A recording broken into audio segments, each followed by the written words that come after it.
तराना ढूंढेगा,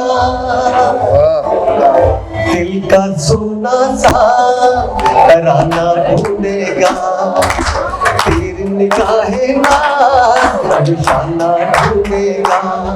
अरे मुझको मेरे बाद ज़माना ढूंढेगा, दिल का सोना सा तराना ढूंढेगा, तेरी निगाहें ना निशाना ढूंढेगा। लोग मेरे ख्वाबों को चुरा के ढालेंगे निकारों में, मेरे बिछड़े गीत सुनेंगे दुनिया के अफसानों में। वक्त मेरे गीतों का खजाना ढूंढेगा, दिल का सोना सा तराना ढूंढेगा, तेरी निगाहें ना निशाना ढूंढेगा।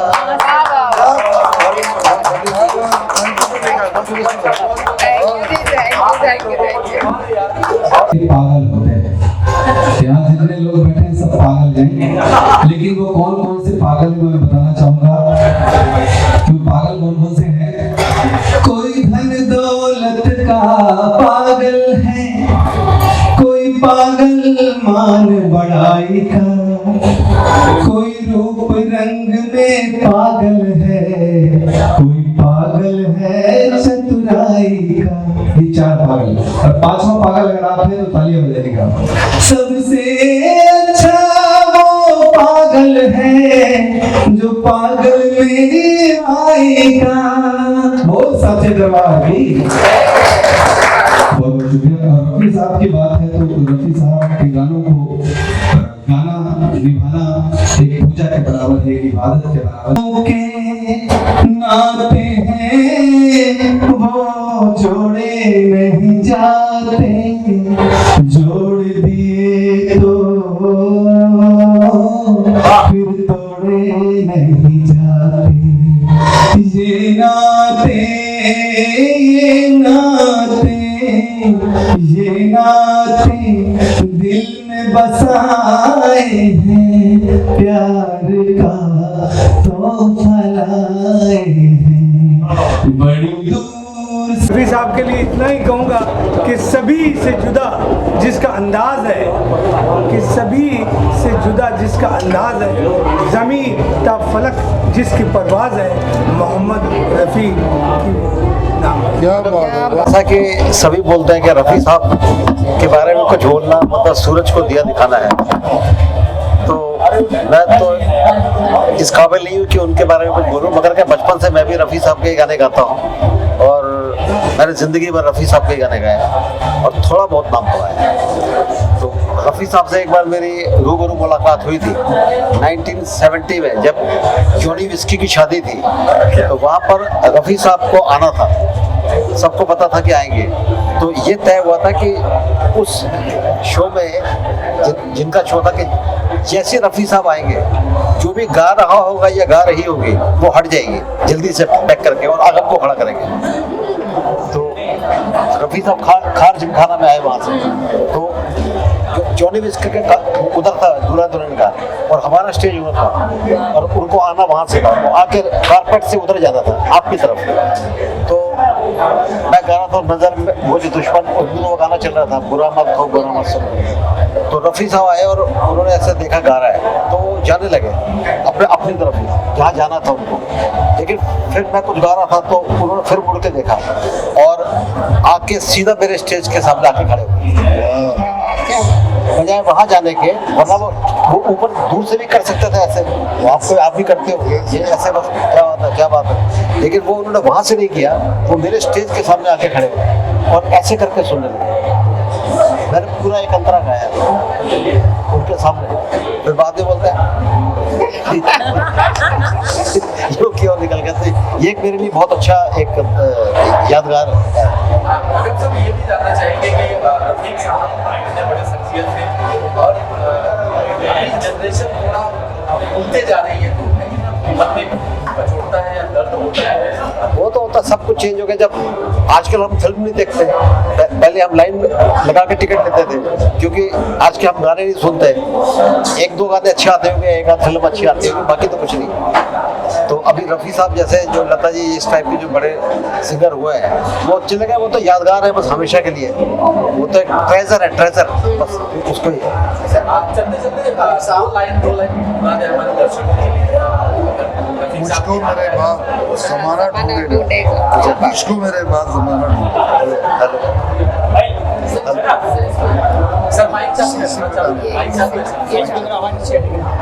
इंसान है जिन्होंने अकेले फाइटर है, इज अ फाइटर, और एक अपने दम पे इन्होंने एक अपने खुलूस से, अपने जुनून से इन्होंने रफ़ी साहब के लिए एक जो शुरुआत करी, इब्तिदा करी है, तो उसके लिए हमारी आपको बहुत बहुत शुभकामनाएं। मालिक आपको कामयाब करे, ऊपर वाला आप करम करे और आप इस मिशन में कामयाब हो।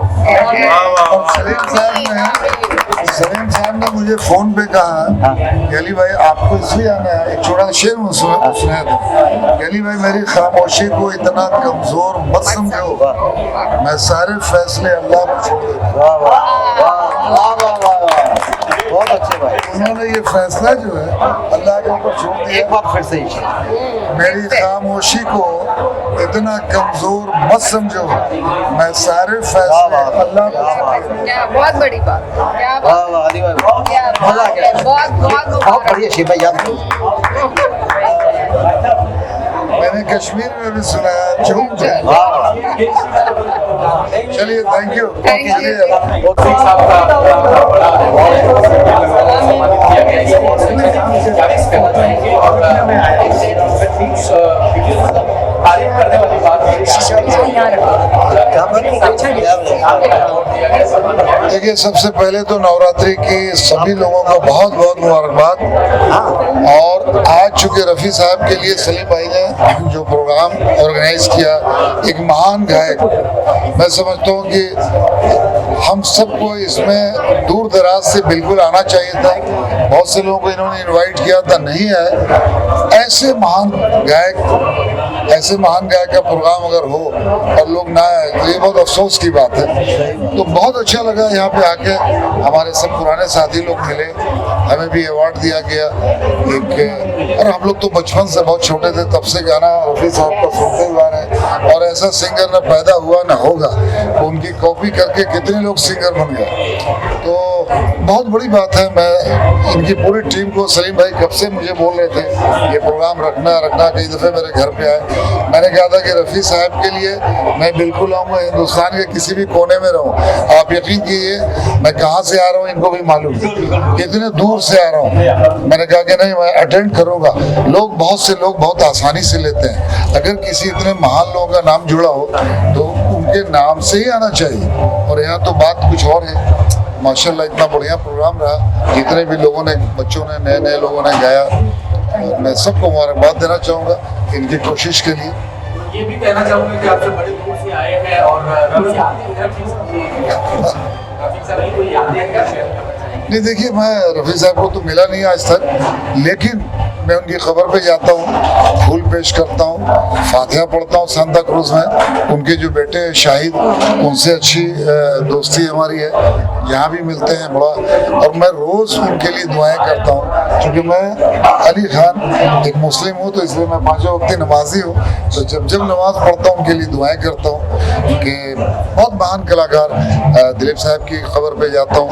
तो ये एक बहुत दिल से श्रद्धा, एक दिल से जज्बा होना चाहिए।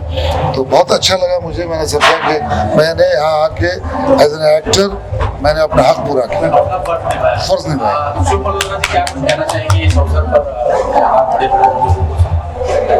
खास करके नाम ही इतना बड़ा है। जी नमस्कार सबको। और जैसे इन्होंने कहा, ये हम लोगों की जितने यहाँ हैं, मैं ये कहूँगी कि खुशकिस्मती है कि हम आज यहाँ इस मौके पे मौजूद हैं। बिल्कुल।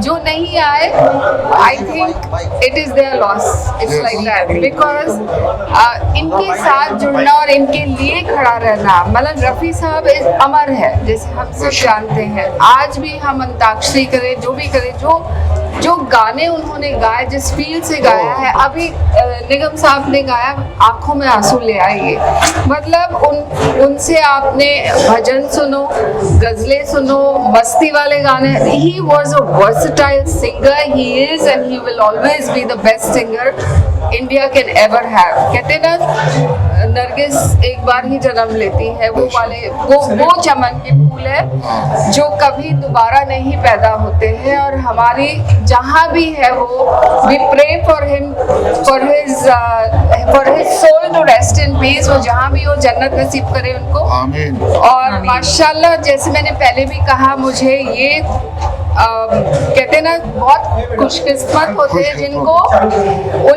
उनका मेरे सर पे हाथ है। बचपन में हम लोग उनके दस्तरखान पे मैंने खाना खाया है और I have no loves for him. बस यही है, ये कहूँगी कि जहाँ भी है आपका साया हमेशा हम सबके साथ रहे और सलामत रहे। और माशाल्लाह निगम साहब की भी आवाज़ अभी सुना, माशाल्लाह बहुत आंखों में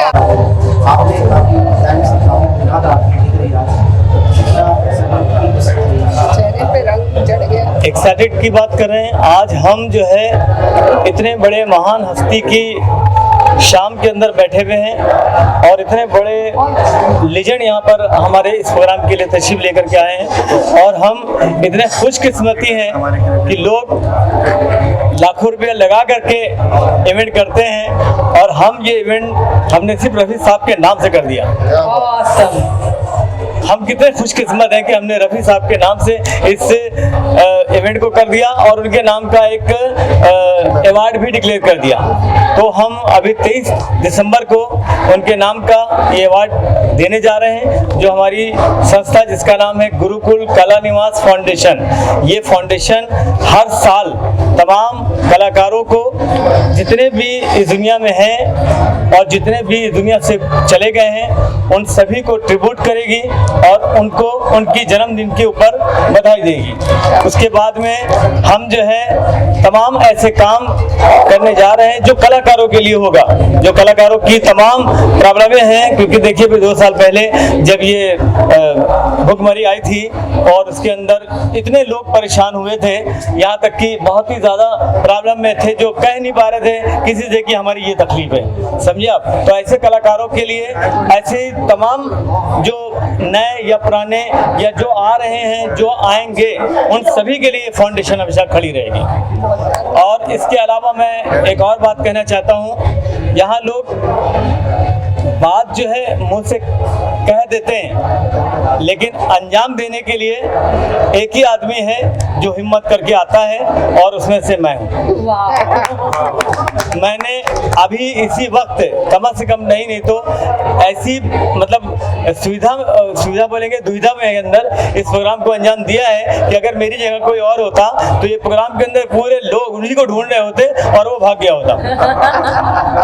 लेकिन मैंने कहा कि मैं कुछ भी हो जाए रफ़ी साहब के लिए लोग 10 गालियां भी देंगे तो मैं सहने के लिए तैयार हूँ। रफ़ी साहब के लिए 10 बातें लोग सुनाने के लिए खड़े थे लेकिन सुनाने के लिए मैं भी सुनता रहा। लेकिन मुझे इस प्रोग्राम को अंजाम इसलिए देना था क्योंकि आज एक कितना बड़ा शुभ दिन है जिसका नवरात्रि का दिन है और हर काम शुभ नवरात्रि से करते हैं लोग।